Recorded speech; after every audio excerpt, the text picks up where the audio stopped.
storefront for long? Yeah, we've been here for a little over 10 years now. Yeah? Yeah. I don't know Worthington too much. We were kind of looking a little bit up and down. Okay, where's home? I live in Delaware. All right. Ohio. Yeah. Not that far. The whole state, guess what's in it? But I have 2 young kids, so I don't do a lot of Yeah, I small understand that. shopping Yeah. with. I have a 2-year-old They'd at be home. I marking get up that. your windows. Oh, you have a 2-year-old too? Aww. So, yeah, and he marks up the windows all the time. Yeah. So, what would you guys like to start with? I mean, this is more for you, so Yeah. tell me what you guys would like. Well, how did you get into this business? Completely by accident. Okay. My parole officer told me I had to go. No, I actually went to school for architecture. Okay. Loved the theory, didn't like the practice. I like dealing with real people. I like doing sales. When I design something, I like to do it for a person, not for a corporation. Okay. Really struggled with that. Finally walked away from the field. Education, had work experience, the whole deal, and just walked away from it. I was young and kind of stupid. Took a job for a few years, just, looked like fun. Had a friend who owned a jewelry store though. I started helping him out. Had a little bit of experience with jewelry. It was mostly to pay for beer money in college.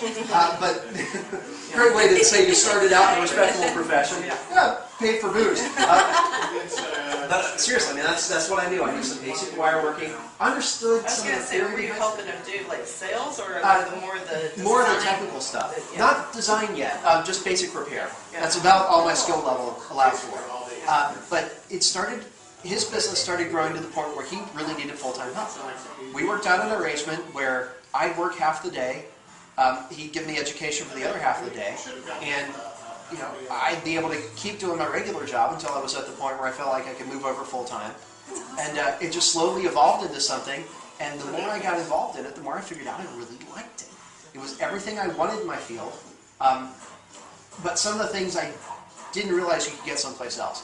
So it was totally by accident, but it was probably the best accident that ever happened to me. Right. You created your own on-the-job training program. Pretty much, yeah. Yeah, which, this profession very much is all about OJT. You can go to school and that helps you some, but really most of it is getting your hands in there, make mistakes, figure out what you did wrong, and figure out how to not do it again. So do you design most of the jewelry? We design and make most of the jewelry you see here, yeah. About 95% of what we sell annually is as a result of what we do in-house. So how many designers do you have? Well, as far as full-time design, I'm the main person we go to.